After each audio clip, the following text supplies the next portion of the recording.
Doctor, quedamos en neutropenia. ¿Neutropenia? A ver, Sí, ¿dónde? doctor.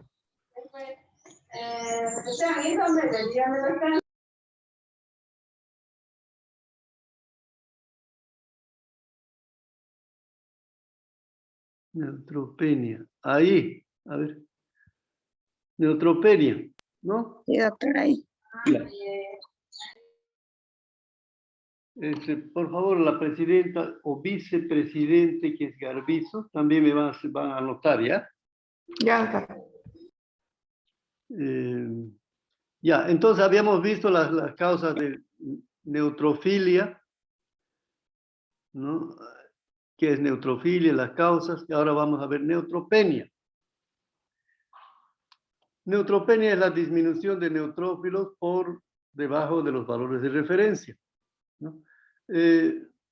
Como los neutrófilos son los que están en mayor porcentaje entre las células sanguíneas, al igual que los linfocitos, si hay una disminución de los neutrófilos, también va a haber una disminución del total de leucocitos, ¿no?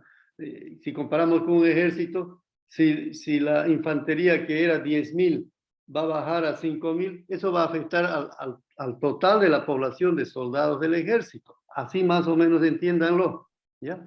Siempre les dije, vayan relacionando con lo que hace un ejército, ¿no? Para poder entender mejor estas alteraciones. ¿Ya? Entonces, ¿cuáles son? Una vez que hemos detectado, hay neutropenia, tomando en cuenta también las situaciones fisiológicas, la edad es importante, ¿no? Entonces, las causas de leucopenia son varias. Vamos a nombrar por orden de frecuencia de presentación. Las infecciones víricas, ¿no? Si solamente están infecciones víricas, solamente está el virus, nos puede ocasionar neutropenia y leucopenia, por supuesto, ¿no? No todas las infecciones víricas, ¿no? Algunas, y son las que tenemos nombradas ahí en el texto, ¿no? Los que nos producen leucopenia y también neutropenia, que son las mismas que hemos citado ya anteriormente, ¿no? De leucopenia. Bueno, aquí estamos recalcando las infecciones bacterianas agudas, ¿no? Porque estas infecciones agudas recientes, los neutrófilos se movilizan de la sangre hacia los tejidos, ¿no? Para tratar de controlar un proceso infeccioso. Entonces, en la sangre, que es de donde vamos a sacar la muestra para el análisis, para el hemograma, van a estar en menor cantidad, ¿no? Entonces va a haber una neutropenia. Pero después de eso se restablece porque la médula ósea ya comienza a mandar nuevos neutrófilos a la circulación sanguínea, ¿no? Y si es muy grave, siguen aumentando estos neutrófilos, ¿no? Y por supuesto, siguen también yendo de la sangre hacia los tejidos, ¿no? Esa es la cinética. Cinética es el movimiento. También puede haber una leve neutropenia cuando se sacan muestras durante el periodo que un animal está anestesiado, especialmente con pentobarbital, ¿no? Y hay otra cosa importante, las lesiones que pueden ocasionarse en la médula ósea por acción de las toxinas. Este es un caso interesante. Si ustedes ven, aquí hay unos bacilos, ¿no? Pero no vemos neutrófilos, no vemos leucocitos. Entonces, ¿qué es lo que ha pasado aquí? Ingresaron estas bacterias a la sangre y comenzaron a eliminar muchas toxinas. Entonces, esas toxinas ocasionaron un daño a la médula ósea y no hay una respuesta del organismo, ¿no? Entonces, a veces pueden haber leucopenias por el daño que ocasionan las toxinas a nivel de la médula ósea que no permiten que salgan células a la sangre circulando y vayan a los tejidos, ¿no? Este es el caso de un bovino que nos mandaron de Valle Grande y habían muerto ya varios y todavía sacaron de un animal que estaba vivo. Esto es de un animal vivo, no es de muerto. Estaba vivo y lo que encontramos son bacterias en la sangre. Y cuando encontramos bacterias en la sangre, prácticamente, bueno, es una septicemia, ¿no? Es una difusión de las bacterias o las toxinas a través de la sangre a todo el organismo. En estos casos el pronóstico es pésimo, el animal muere sí o sí, no hay forma de poder controlar al animal, ¿no? En otros casos a veces vemos bacterias siendo fagocitadas por los neutrófilos. Igual el pronóstico es pésimo, ¿no? Entonces no solamente los virus nos causan leucopenia, sino también las toxinas generalmente son toxinas de bacterias. Pueden haber otras sustancias tóxicas, pero con mayor frecuencia son las toxinas bacterianas. Estos son casos reales, no es de internet. Ya. Entonces, no sé qué esta diapositiva que pasó. Bueno, hay alteraciones en la morfología de los eritrocitos o en la estructura de los leucocitos y en este caso de los neutrófilos, que nos interesa reconocer. Y vuelvo a recalcarles, esa es la diferencia que hay entre hacer un examen de sangre de animales, un examen de sangre de animales a humanos. Esto quiero que me lo saques. Un ratito voy a sacar una. Ya. Ahora sí vemos mejor. No, y esas estructuras no están habituados los laboratorios humanos a reconocer. Por eso es que yo les digo, si en caso de que extremos de que no hubiera un laboratorio, digamos, están en, qué sé yo, en Cobija, no hay un laboratorio veterinario, pues no hay otra alternativa que usar un laboratorio humano. Pero si los hay veterinarios, mejor utilizar los laboratorios veterinarios, porque los veterinarios conocemos estas alteraciones que hay en las células sanguíneas. En humanos casi no hay estas alteraciones, ¿no? No me digan que no saben porque yo les estoy mostrando en este momento, les voy a mostrar y en todas las presentaciones de hematología les estoy mostrando, ¿no? No saben reconocer en humanos, por ejemplo, hasta los neutrófilos jóvenes solamente los reconocen hasta en banda, ¿no? Que dicen bastonados, pero más allá no reconocen, no, estas granulaciones tóxicas no se presentan en humanos, ¿no? Pero sí en animales de frecuente. Ya. Entonces, entre las alteraciones de los neutrófilos, hay los neutrófilos tóxicos, ¿no? ¿Qué son los neutrófilos tóxicos? Los neutrófilos tóxicos son neutrófilos que son menos funcionales, ¿ya? ¿Por qué? Porque las toxinas de bacterias han afectado en gran parte han destruido a los lisosomas. ¿Qué son los lisosomas? Los lisosomas son estructuras, ustedes recuerden por histología, son estructuras que producen enzimas digestivas, ¿no? Recuerden que cuando ustedes están comiendo un churrasco, ¿no es cierto? Lo mastican, lo ingieren, y dentro del organismo tienen que actuar las enzimas digestivas. Exactamente lo mismo ocurre con los neutrófilos. Ingieren, fagocitan bacterias, las incluyen en el citoplasma, y ahí las enzimas tienen que hacer la función de concluir la digestión, de la desintegración de esas partículas bacterianas, ¿no? Entonces, si no hay los lisosomas que están produciendo estas enzimas porque están lesionados, entonces la función de fagocitosis y de desintegración de esas partículas bacterianas se va a ver afectada, ¿no? Y eso es lo que se refleja en las formas de neutrófilos tóxicos, ¿no?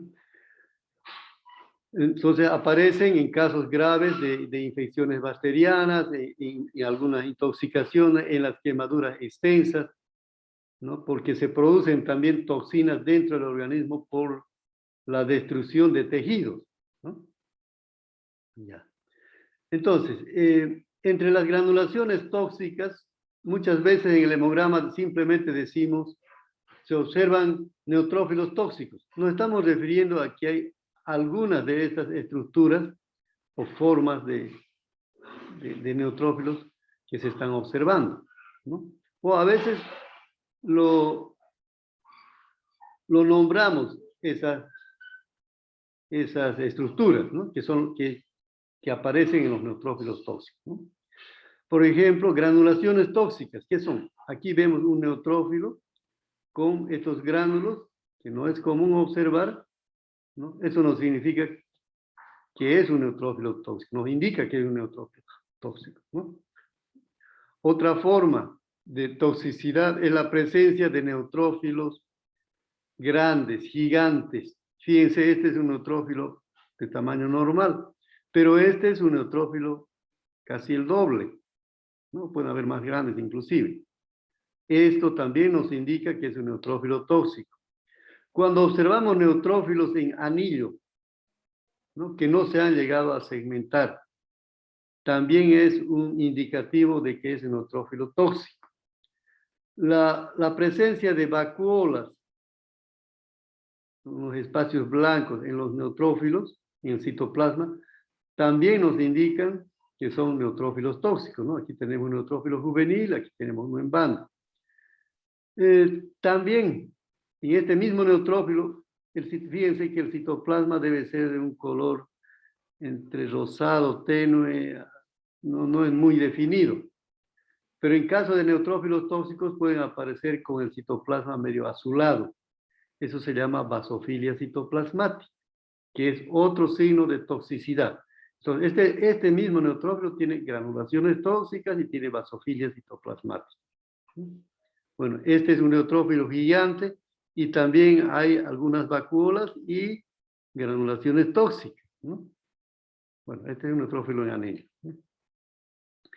Entonces, en general, para no estar nombrado en cada una de estas alteraciones, simplemente en los resultados del laboratorio puede salir que se observan neutrófilos tóxicos. Entonces, esto nos está indicando gravedad de la infección, ¿no? Que generalmente se presenta en infecciones bacterianas, ¿no? Entonces, esas observaciones aparecen en el hemograma y es importante que las tomemos en cuenta.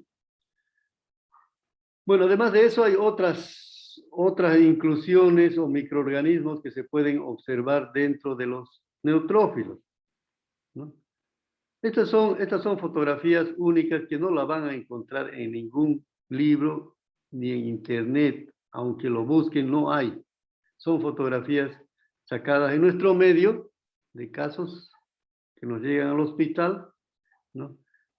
Aquí vemos, por ejemplo, en un neutrófilo estamos viendo 2 cápsulas de hepatosón. Escuchen bien. Yo les estoy nombrando simplemente el parásito. Ya es interés de ustedes el que revisen más qué había sido hepatosón. ¿Es un virus, una bacteria, un parásito? ¿Qué es? ¿Un protozoario? ¿Qué cosa es? Que seguramente también lo han llevado me imagino, en parasitología, ¿no? De todas maneras, yo voy a hablar con los profesores de parasitología para que les hagan más énfasis en los parásitos que son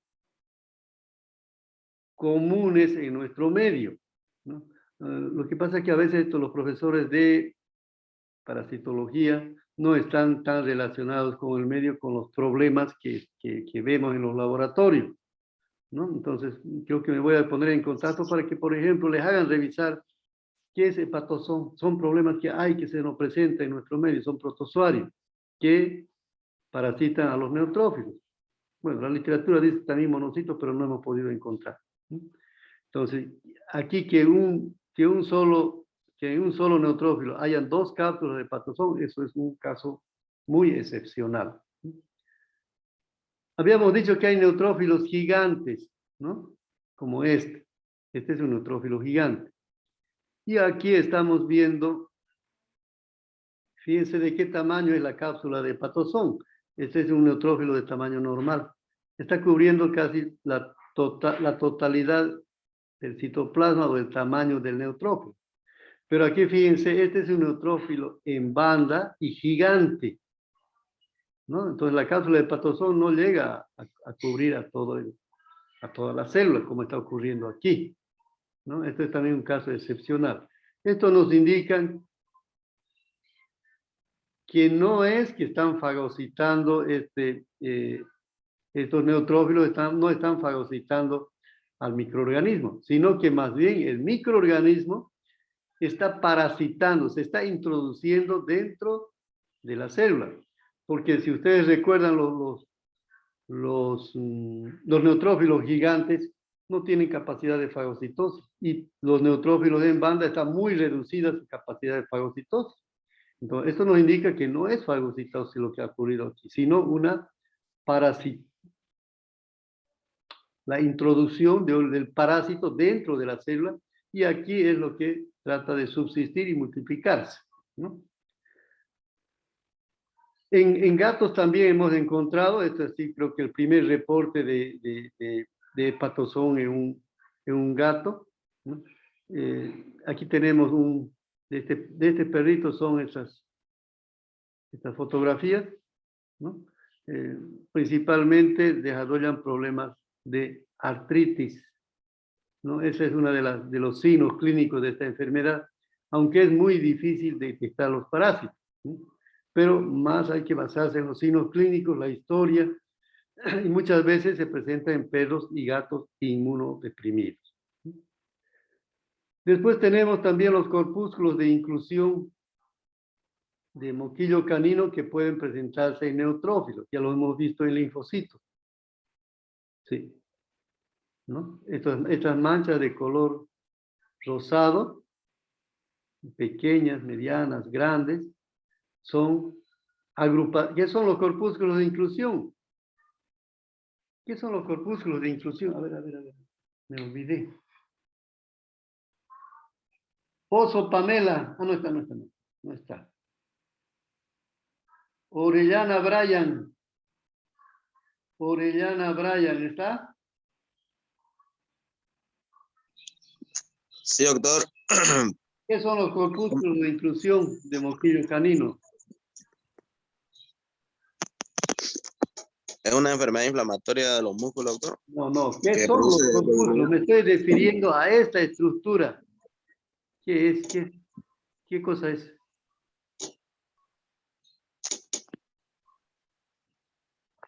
No sabría decirlo. Bueno, a ver otro, si aparece otro más inteligente. Llave Carlos, ¿está? Llave Carlos. No está. Y vos, Joel. ¿Ah? Presente, Carlos Llave. Ya. ¿Qué son los corpúsculos de inclusión de moquillo canino? Es el virus, doctor, dentro del organismo del animal. ¿Pero qué nos están indicando esos corpúsculos? Hay más o menos la idea, pero más concretamente, ¿qué es? ¿Por qué se ven así esas manchas rosadas?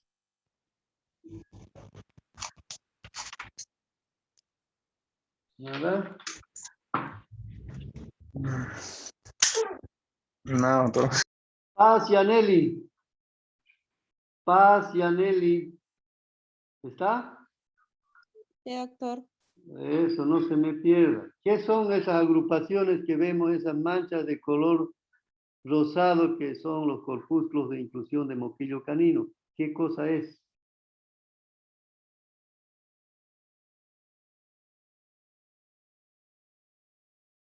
No, está pensando, cuidado que se arda su cerebro mucho. Enrique Jocelyn. Sí,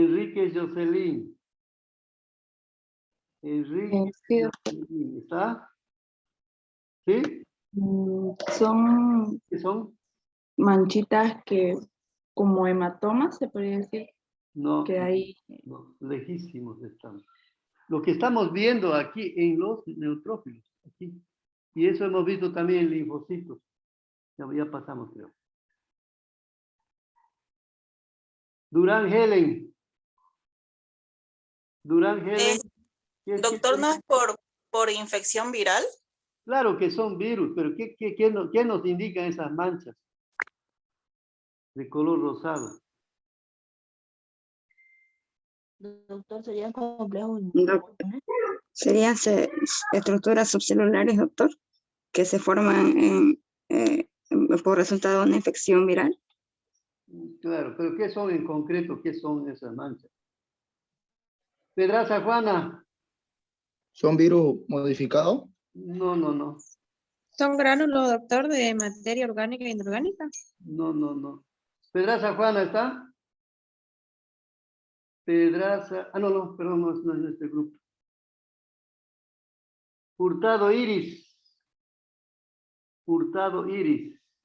Sí, doctor. ¿Qué son esas manchas? ¿Qué son los corpúsculos de inclusión de moquillo canino? ¿Qué son? Lo que estamos viendo ahí, en la flechita les estoy mostrando.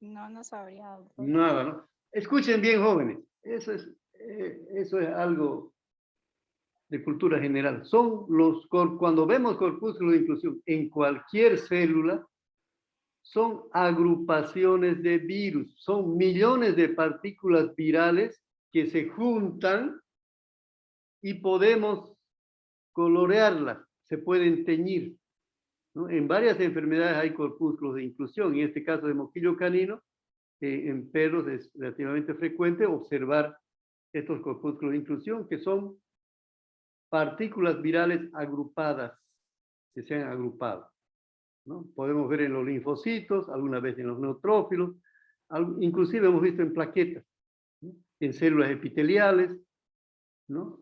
Se pueden observar estos corpúsculos, ¿no? Hay corpúsculos de inclusión de otras enfermedades, como en IBR, en rabia, que se detectan por inmunofluorescencia, ¿no? Pero estos corpúsculos se detectan simplemente con las coloraciones normales, ¿no? Ya. Pero no se olviden que los corpúsculos de inclusión son agrupaciones de virus que pueden ser teñidas o coloreadas. Entonces, la función de los neutrófilos, vamos a ver neutrófilos fagocitando en los, generalmente esta fagocitosis los neutrófilos lo hacen en los tejidos. Por ejemplo, en una piodema o una infección de la piel, podemos encontrar neutrófilos que están fagocitando bacterias. Eso es normal, ¿no? O ese es el lugar donde deben fagocitar. Pero en ocasiones, y esto es real, esta foto es real, hemos visto neutrófilos fagocitando bacterias. Aquí vemos estos bacilos, ¿no? Tampoco es lo que les decía antes. Muchas veces los neutrófilos están fagocitando bacterias en la sangre y eso es gravísimo. Ya es una septicemia que se ha difundido está difundida en la sangre, llega a los tejidos y el pronóstico es pésimo. El animal sí o sí va a morir. Hemos visto en gatos, hemos visto en perras también que se les hizo, ¿cómo se llama? Se les extirpó el útero, ¿no? Por una metritis y después se observaron bacterias siendo fagocitadas por los neutrófilos en la sangre y esos animales murieron, ¿no? Todos los animales que hemos visto, en los cuales hemos visto bacterias en la sangre, solamente bacterias, o bacterias siendo fagocitadas por los neutrófilos, han muerto, ¿no? Entonces el pronóstico es pésimo en esos casos, ¿no? Entonces esas son muchas estructuras, microorganismos que podemos observar en los neutrófilos. Ahora, ocurre que a veces, no sé si hemos hablado antes un poquito, que hay leucocitosis acentuadas y a veces con neutrofilia, y es difícil diferenciar de una leucemia, porque en las leucemias, en muchos casos hay leucocitosis acentuadas, ¿no? Entonces tenemos la sospecha de que podría ser leucemia, y a ese aumento de leucocitos por encima de 50.000 se llama reacción leucemoide. O sea, quiere decir que se parece a leucemia. Entonces, inclusive a veces aparecen formas inmaduras. Yo les voy a mostrar en en un hemograma uno de esos casos interesantes. Pueden aparecer neutrófilos en banda, juveniles, inclusive mielocitos, o a veces solamente aparecen los neutrófilos maduros en gran cantidad, ¿no? Entonces hay que hacer una diferenciación. ¿Es una infección bacteriana o que se puede decir una reacción leucemoide o es una leucemia, ¿no? Entonces hay formas de diferenciar estas dos alteraciones, ¿no? En las reacciones leucemoides o infecciones bacterianas, generalmente van a haber neutrófilos tóxicos, es lo que acabamos de hablar hace un momento. Neutrófilos tóxicos, entonces, es una infección bacteriana, ¿no? Pero hay todavía un cuadrito que después les voy a mostrar, ¿no? Entonces, ¿cómo podemos diferenciar de una infección bacteriana, que es una reacción leucemoide con aumento acentuado de leucocitos? Es muy común en las piometras en perras, donde hemos tenido leucocitosis de más de 80.000, 60, 70, 80.000 leucocitos, ¿no? Y hay que diferenciar de una leucemia, ¿no? Porque las dos no me pueden presentar leucocitosis acentuada.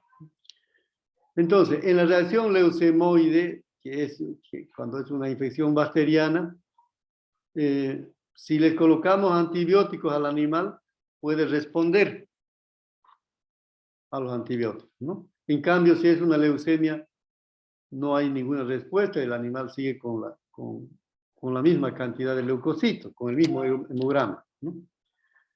En la reacción leucemoide o infección bacteriana, hay neutrófilos tóxicos. En la leucemia mieloide generalmente no hay neutrófilos tóxicos, ¿ya? Es una forma de diferenciar. Hay otros aspectos más que hay que tomar en cuenta, pero esto es relacionado a lo que podemos hacer en el laboratorio. Hay una tinción de fosfatasa alcalina leucocitaria que es para detectar neutrófilos leucémicos, ¿no? Entonces, cuando utilizamos esta tinción de fosfatasa alcalina, en las reacciones leucemoides, en las infecciones bacterianas, nos da negativo a la coloración, ¿no? Y cuando es leucemia, nos va a dar positivo. Pero esta tinción no la tenemos. Teníamos un tiempo, se nos acabó y no pudimos conseguir porque hay que traer del exterior. Entonces, nosotros nos vamos a valer simplemente por la respuesta al tratamiento, la presencia de neutrófilos tóxicos y también los signos clínicos, ¿no? Que es importante, ¿no? Las leucemias, no sé si por ahí lo digo, pero me puedo adelantar un poquito. En las leucemias los signos clínicos son vagos. El animal comienza a decaer lentamente, ¿no? En cambio, en la reacción leucemoide o infecciones bacterianas, el animal comienza a decaer muy rápido, en general, ¿no? Eso es algo importante. Si hacemos tratamiento, si es una infección bacteriana, va a responder, ¿no? Ahora es importante una cosa, y eso yo les voy a decir con experiencia propia. En las perras y gatas es muy frecuente que hayan estas reacciones leucemoides, o sea, una leucocitosis acentuada, y es importante hacer diferenciación, ¿no? La ecografía, y generalmente en muchos casos,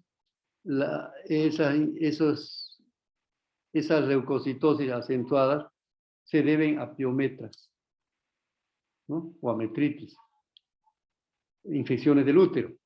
Entonces es importante complementar con ecografías, ¿ya? Al menos estamos hablando de hembras. En hembras, me refiero a hembras. Hay que pensar, inclusive perras que no han cruzado, nunca han entrado en gestación, pueden desarrollar metritis o piometra. Entonces hay que complementar con una ecografía. ¿Ya? Eso no está aquí, pero yo les estoy indicando que hay que complementar con una ecografía. La ecografía nos va a guiar, ¿no? Ese caso yo tuve la anterior semana, ¿no? Que el animal no estaba tan decaído, o sea, los signos clínicos no eran tan notables, no había fiebre, pero habría neutrófilos tóxicos, eso era lo que nos llamaba la atención, ¿no? Y inclusive había una desviación a la izquierda marcada, pero no lo veíamos a la perrita tan mal. Le hicimos ecografía, se le hizo ecografía, y sí, en la ecografía se vio el útero aumentado de tamaño, que, bueno, la ecógrafa dice compatible con metritis, ¿no? O geometría, ¿no? Entonces, se le sometió a cirugía y el animal respondió pese a tener una desviación a la izquierda marcada degenerativa, ¿no? Entonces, la respuesta de cada animal a una infección de un animal a otro no es la misma, ¿no? Yo pensaba que este animal podría morir durante o después de la cirugía o a los 2 o 3 días, ¿no? Porque podía pasar a septicemia. Pero no fue así, ¿no? La perrita está muy bien recuperada, pese a estar con una desviación a la izquierda marcada degenerativa. Les voy a mostrar en algún momento el hemograma. Ese es un caso que tuvimos hace unos 4 o 5 días. Y está respondiendo muy bien a los antibióticos, entonces no era una leucemia, ¿no? Tenía, claro, y tenía unos 45.000 leucocitos, ¿no? Entonces, de 40 a 40.000 a 45.000 a 50.000 no hay mucha diferencia. Otro caso que les cuento. Un día yo estaba saliendo a mis clases de ahí de laboratorio de patología clínica. Estaba sobre la hora y al salir el doctor Rudy me encuentra y me muestra un hemograma. Mire, doctor, este hemograma, yo lo miro rápido nomás. Uy, es una desviación a la izquierda marcada, le digo, y degenerativa. ¿Y qué le hago, doctor? No le pregunté nada de la historia. Colóquele antibióticos en altas dosis, a ver si se salva, le dije. Era macho el perrito. Entonces no podía ser una metritis. Ya, doctor, me fui rápido a mis clases. Cuando el animal vuelve a la semana y nuevamente le hicieron hemograma, el hemograma sería más o menos igual que el anterior hemograma, ¿no? Entonces ahí recién me pongo a preguntarle datos, ¿no? ¿Le colocaron antibióticos? Sí, no respondió a los antibióticos, eso me indicaba el hemograma, ¿no? No había neutrófilos tóxicos, recién pude fijarme bien en el hemograma y no había neutrófilos tóxicos, ¿no? Le pregunté, ¿había temperatura? No había fiebre. ¿Desde cuándo viene el animal? Ya viene decayendo desde hace un mes atrás. Comienza a comer poco, ¿no? Ha enflaquecido un poco, pero no mucho, ¿no? Y el apetito está regular, ¿no?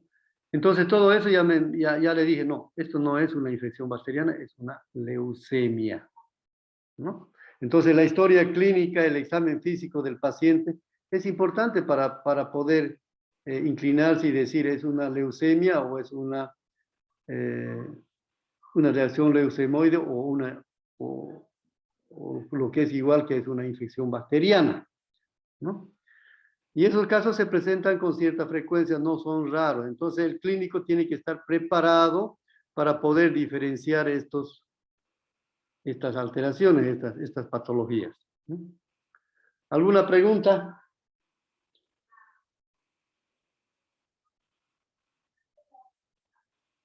Ya. Si no hay, entonces vamos a continuar con linfocitos. Una pregunta. Sí. Creo que escuché bien o escuché mal, no sé la verdad. Había dicho que se podían ver las inclusiones de virus de las rabias. Sí, se pueden ver, pero por inmunofluorescencia. No es con coloraciones rutinarias. Algunos virus se colorean con las coloraciones que hacemos para sangre, pero otros no. Los otros necesitan utilizarse otros métodos como inmunofluorescencia, ¿no? En el caso de rabia es así, ¿no? No todos los virus se pueden colorear como estamos viendo coloreados aquí. Ya, doctor. Está bien.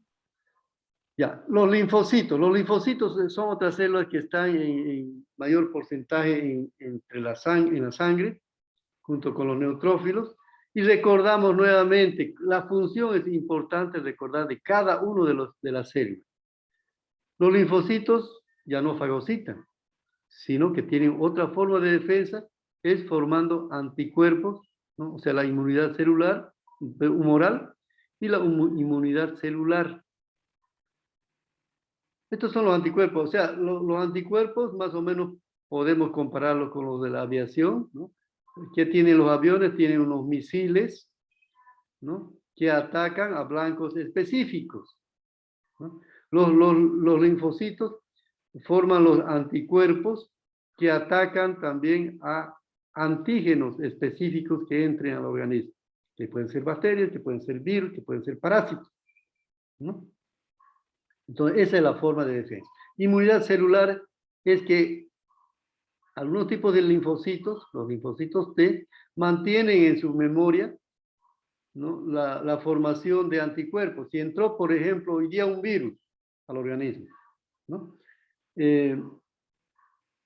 Comienzan a formar anticuerpos, va a demorar algunos días y pueden destruir, pero estos linfocitos quedan en su memoria de que ya entró este virus y en algún momento, si nuevamente vuelve a entrar ese virus, comienzan a activarse y producir anticuerpos, ¿no? Esas son la inmunidad celular. Y eso es lo que ahora, por ejemplo, en el coronavirus todavía no se puede saber. Nos miden las inmunoglobulinas, pero son los anticuerpos que están circulando en la sangre.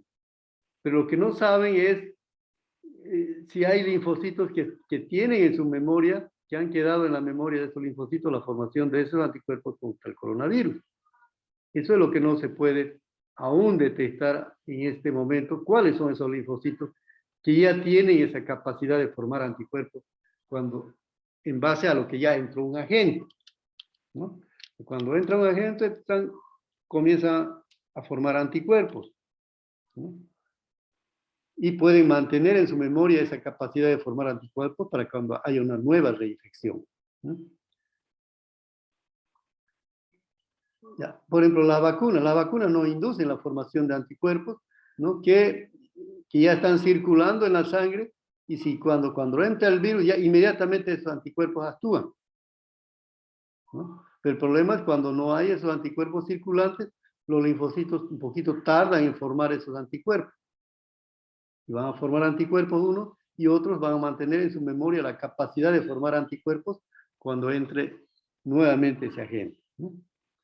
Seguramente eso les han explicado en inmunología, ¿no? Los linfocitos son las únicas células que recirculan por el organismo, ¿no? Salen de la circulación sanguínea, pasan a la circulación linfática y así, de la linfática a la sanguínea, ¿no? Después se eliminan por los tejidos a través de las diferentes secreciones y excreciones, ¿no? Entonces, en los linfocitos nos interesa saber las causas del aumento y la disminución, ¿no? Por lo menos vamos a hablar de las causas más frecuentes.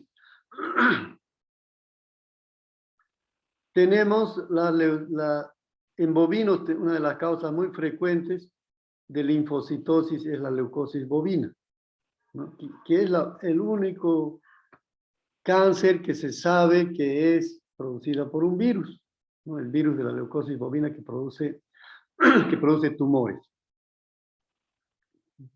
Después, en las otras especies, y también en bovinos, las leucemias linfocíticas, que hay en perros, en gatos, en caballos, en humanos, ¿no?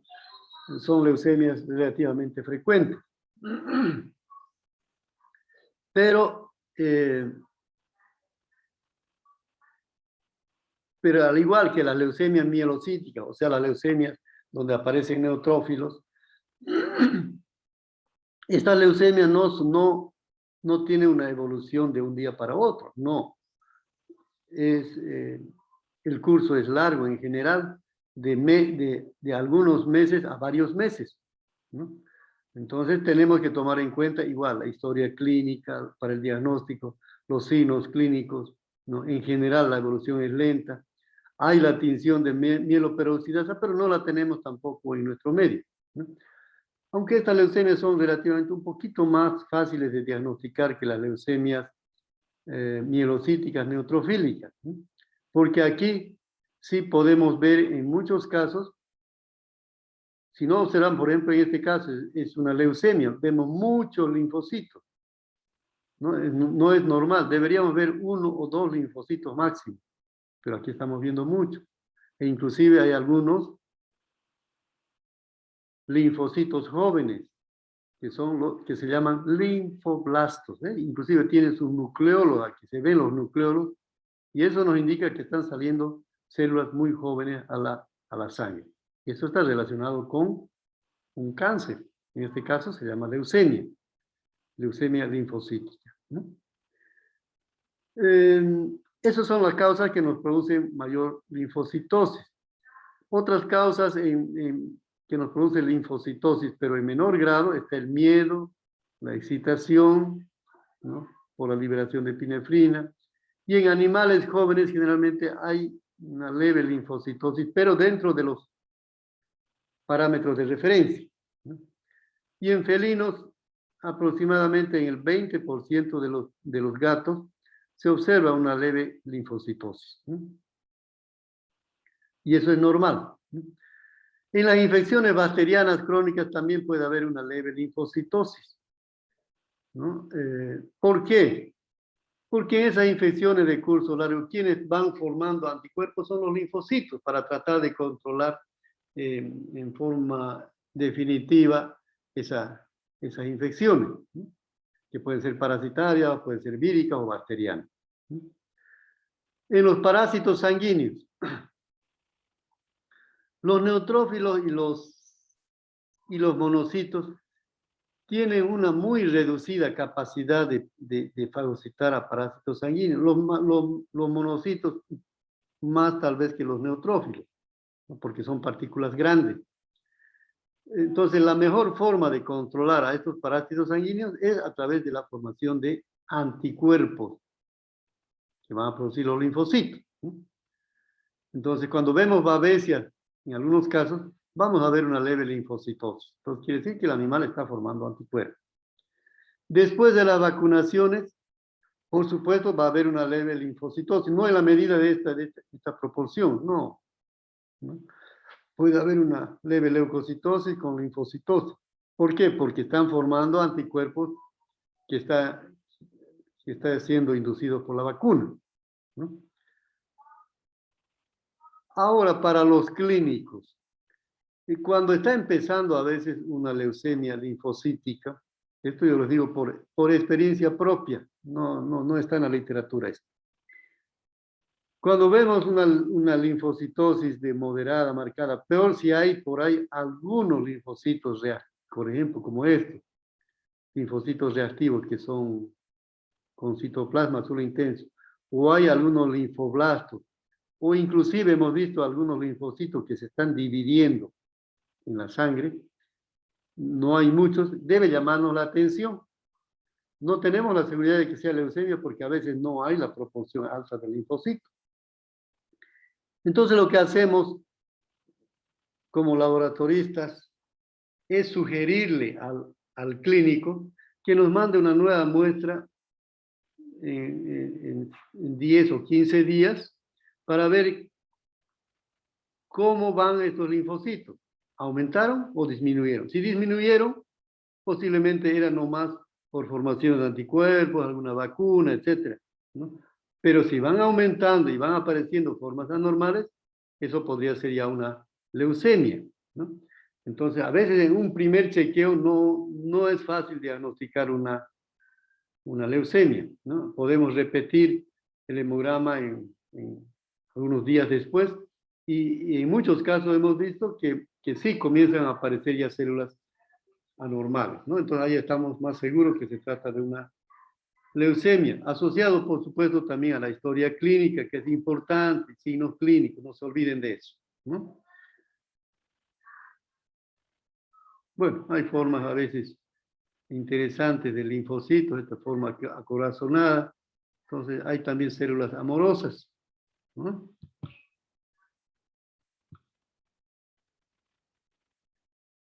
Ya, eso es en cuanto a la linfocitosis, al aumento de linfocitos. Y la disminución también nos interesa, es importante, ¿no?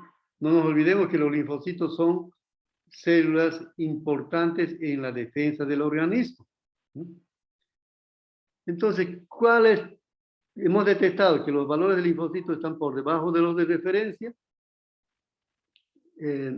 ¿Cuáles son las causas? Algunas infecciones víricas, no estamos diciendo todas, algunas infecciones víricas, y en el texto lo tienen nombrada las infecciones víricas que nos producen leucopenia, y también esas infecciones víricas nos van a producir linfopenia, es lógico, ¿no? Pero una de las enfermedades en las cuales la linfopenia es una alteración muy importante a tomar en cuenta es el moquillo canino, ¿no? El moquillo canino, en el 99.9% de los casos, siempre hay linfopenia, ¿ya? Entonces, en caninos en perros, puede significarnos una linfopenia, moquillo canino. Hay que relacionar, no se olviden, historia clínica, signos clínicos.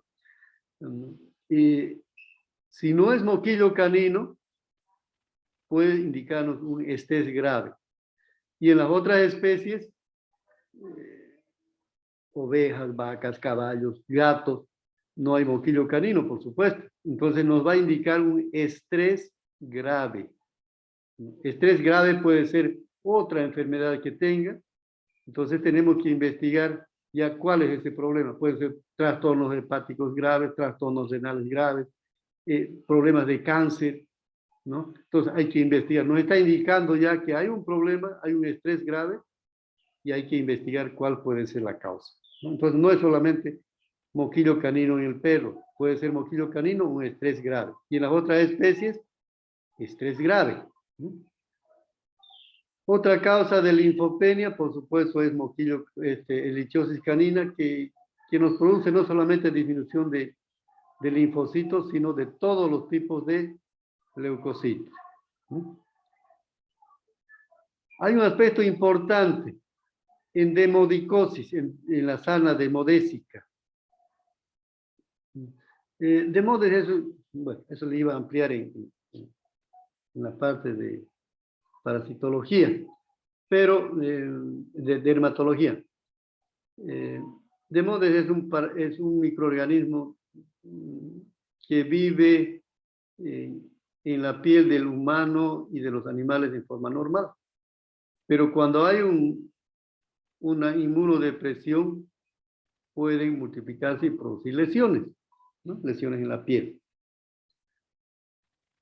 Y en perros, este carácter de adquirir demodicosis puede ser de carácter genético. ¿Por qué?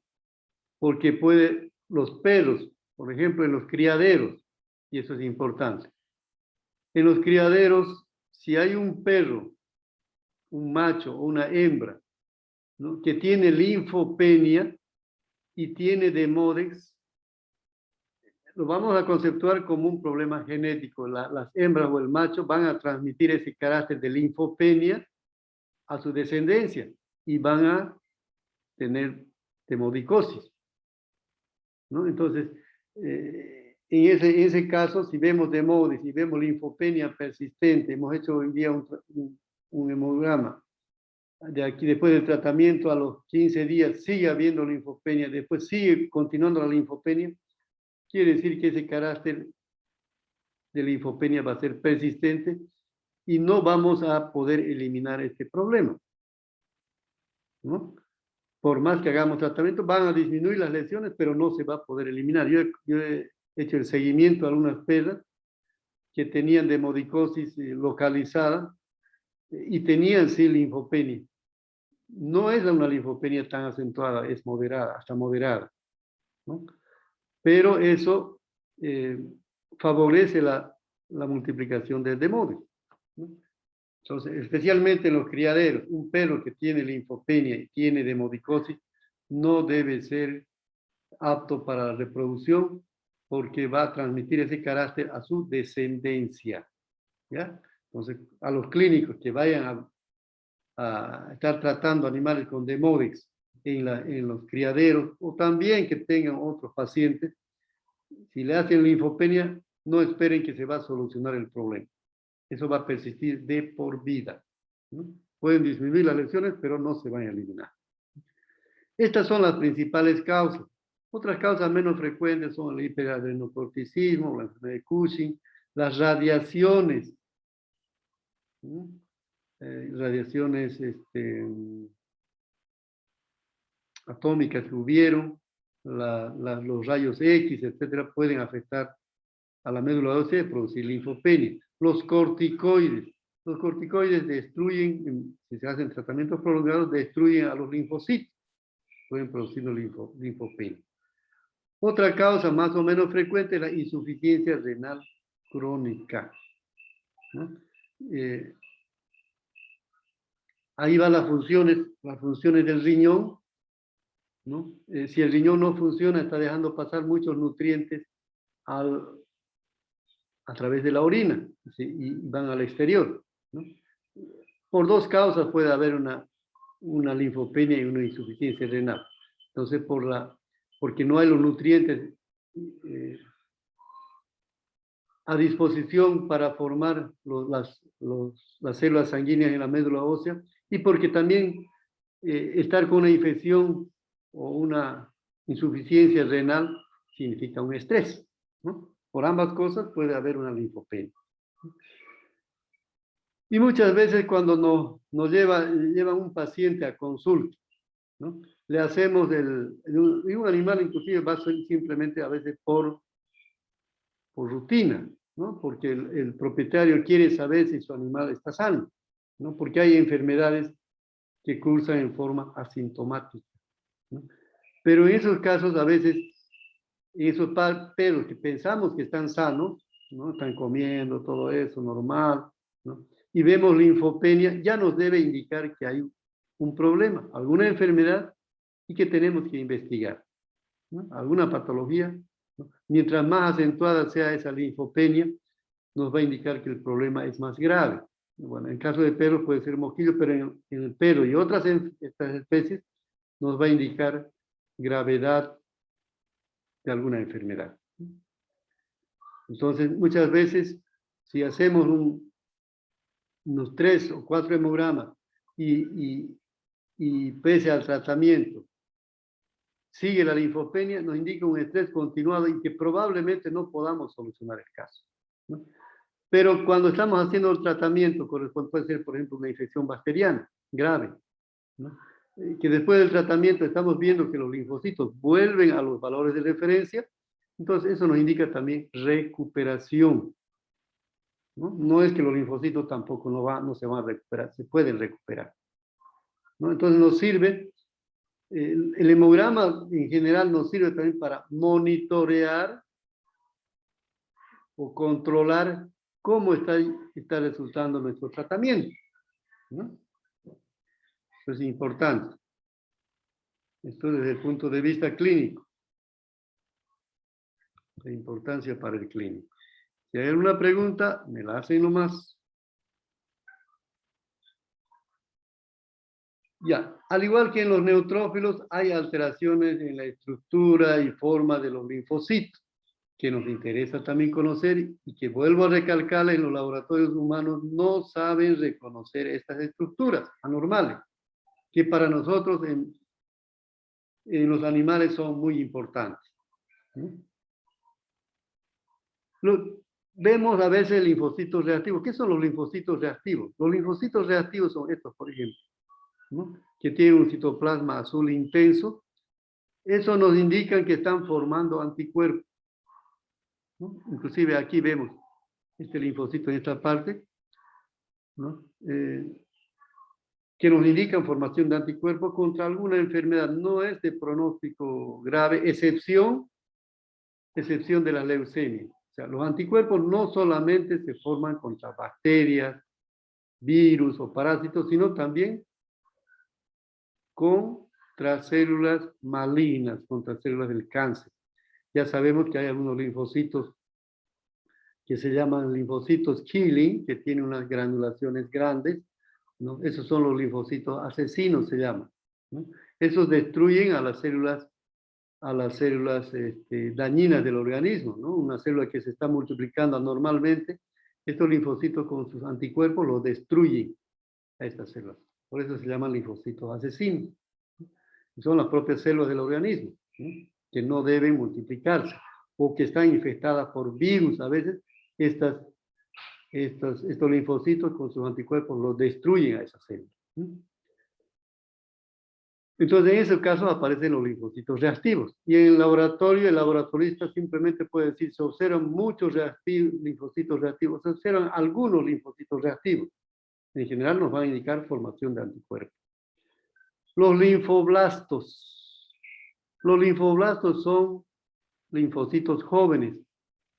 No sé si les mostré antes. A ver. Estos son linfocitos jóvenes, ¿no? Que son, fíjense, mucho más grandes que el resto de los linfocitos.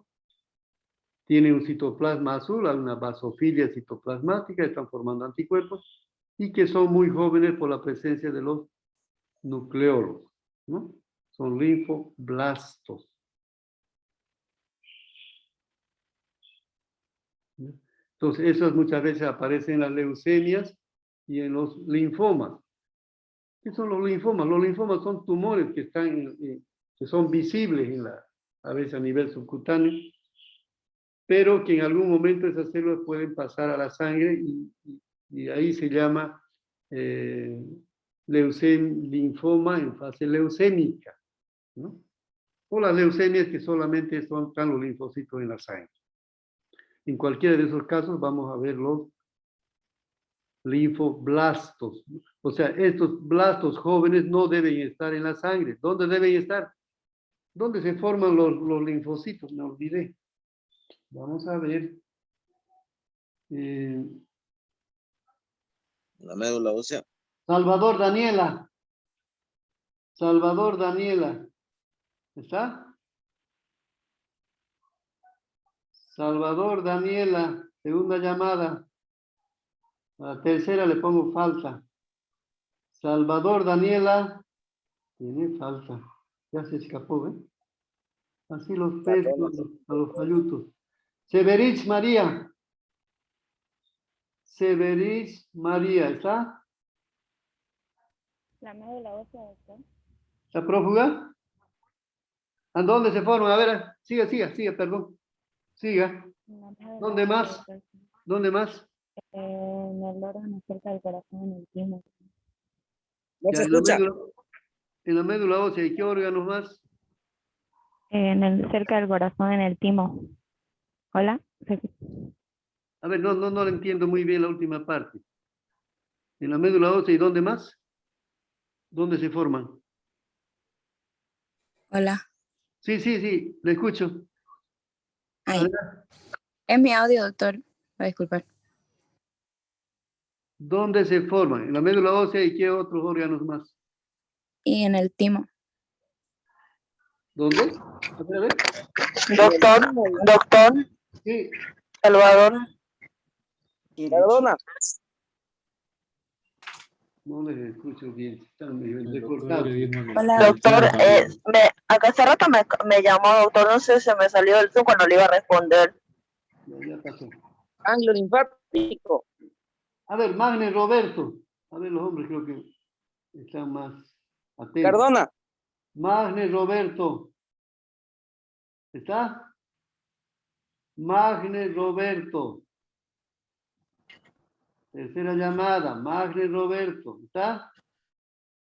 No está. Se escapó. Hinojosa César. Hinojosa seca. Presente, doctor. Dijo su compañera que se forman en la médula ósea los linfocitos. ¿Y dónde más se forman? Se forman en el vaso o en el timo, doctor. ¿Qué más? En la punta de los huesos, bueno, la médula ósea, ¿no? Claro, ya, sí, eso lo digo, el médula ósea. En los órganos linfóides, doctor. Cardona. El tejido linfoide, doctor. Y En los médula órganos ósea. linfóides. En los órganos linfoides, ganglios linfáticos,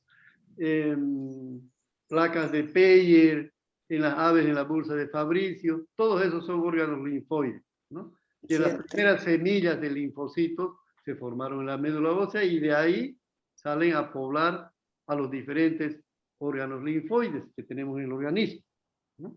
Está el vaso, a veces retornan a la médula ósea, ganglios linfáticos, nódulos linfáticos, placas de Peyer. Eso recuerden por histología. Entonces, ahí debe producirse ahí podemos encontrar linfoblastos, pero no en la sangre, ¿no?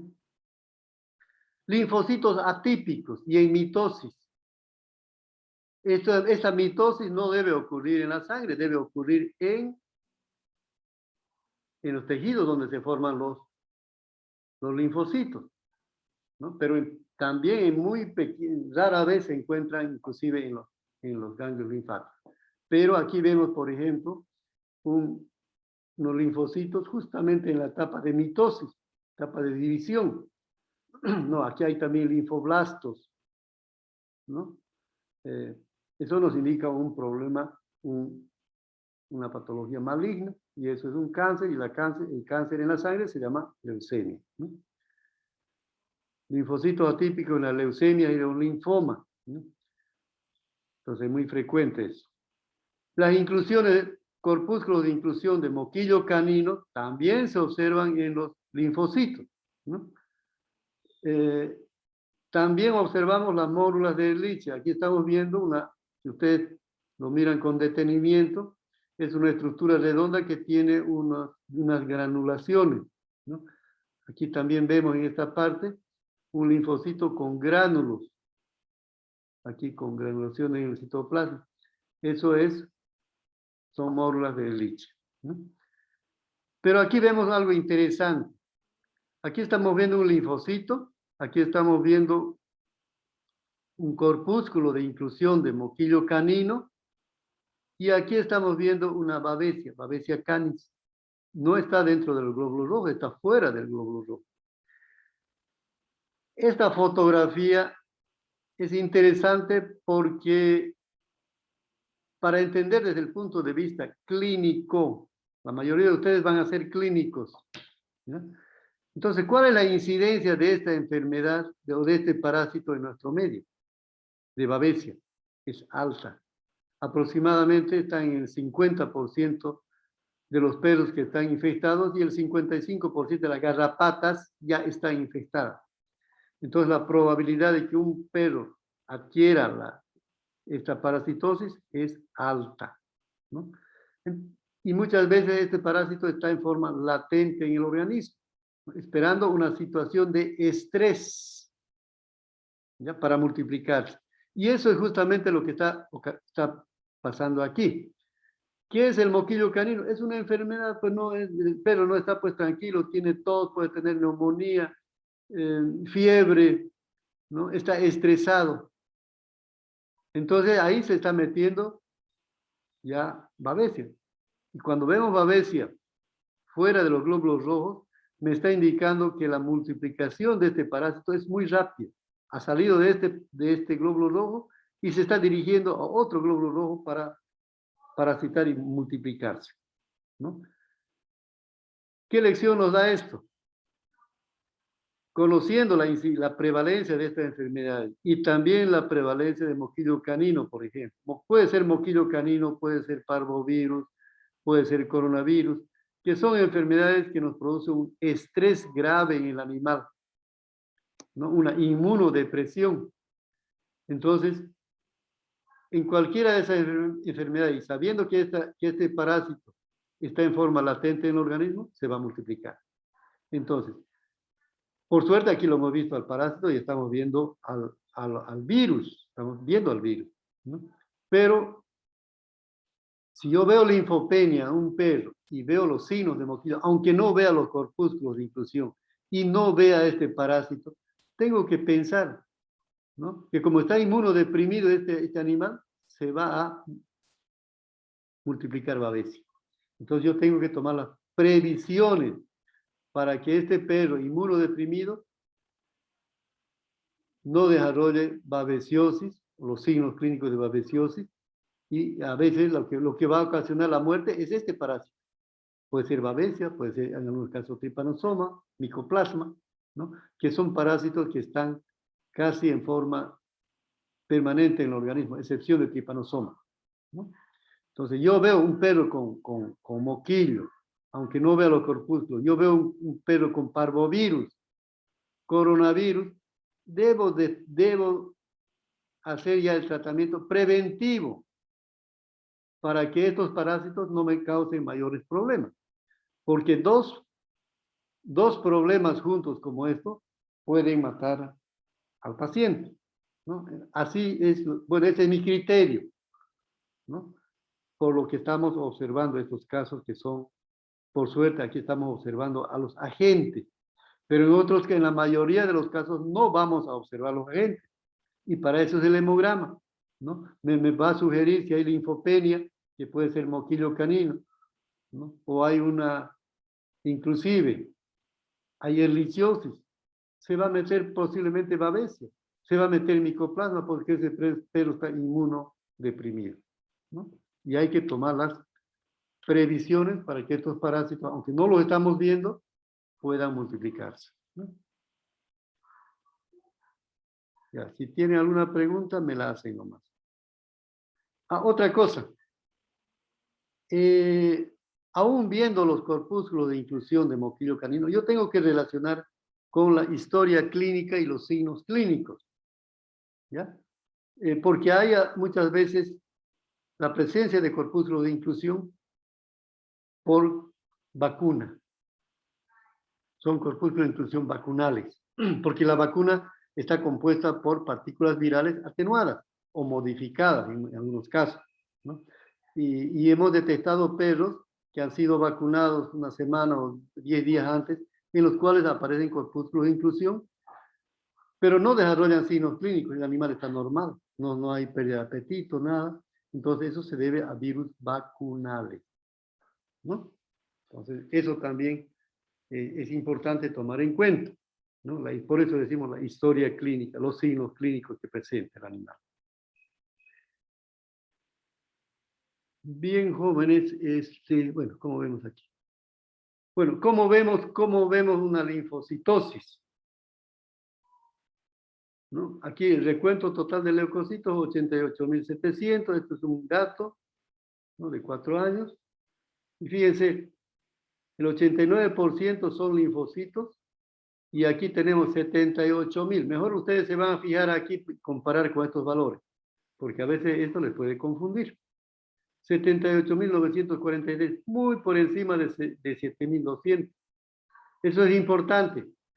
Lean bien las cifras, ¿ya? Para poder interpretar. Entonces, es una linfocitosis acentuada o marcada. Y en el hemograma, estas observaciones van a ser importantes, ¿no? Dice ligera hipocromía, linfoblastos, varios linfoblastos, Esto me está indicando cáncer. Con nucleolos prominentes y algunos en mitosis. Aquí no hay lugar a dudas que es una leucemia linfocito, ¿no? Bueno, aparte de eso, hay que entender que estos linfocitos no son funcionales. No están formando anticuerpos contra otra enfermedad, sino contra el tumor, contra el cáncer, contra la leucemia, ¿no? Bueno, secundariamente puede estar micoplasmosis, que es otra enfermedad común en gatos, ¿no? El pronóstico es pésimo, ¿no? Un grado avanzado ya de una leucemia linfocítica. Entonces, aquí las observaciones son importantes para diagnosticar mejor la enfermedad. Y esto me está aclarando. Linfocitos jóvenes están saliendo, mitosis. Eso no debe ocurrir en la sangre. Ya. Bien, jóvenes. Entonces, la próxima clase vamos a ver eosinófilos, basófilos y entramos después a eritrocitos el día de mañana. ¿Ya? Está bien, doctor. Ya. De todas maneras, las anteriores presentaciones vayan leyendo, porque vamos a terminar toda la parte de hematología. Vamos a hacer algunas prácticas de interpretación. Les voy a tomar un repaso individual a cada uno y después vamos a entrar al examen. Doctor, más o menos, ¿qué fecha sería el repaso? ¿Mm? ¿El repaso a qué fecha más o menos sería? ¿Una fecha aproximada? No, el repaso todavía falta bastante. No se preocupen que yo les voy a avisar con tiempo. Cuando terminemos toda la parte de hematología, repasemos varios hemogramas que tengo aquí y después ya va a ser el repaso. Pero es importante que vayan ya leyendo lo que estamos avanzando. Sin la parte teórica no van a poder interpretar hemogramas. Sí, doctor, me falta que me mande la última clase del anterior sobre la grabación para que lo suba al Drive para los chicos. Ah, ya. Le voy a decir a mi secretaria que se lo pase. Sí, doctor. Ya. Ya, gracias, doctor. Ya. Hasta mañana, jóvenes. Hasta mañana. Hasta mañana, doctor. Mañana, doctor. Hasta mañana. Hasta mañana. Hasta luego, doctor. Hasta luego, jóvenes.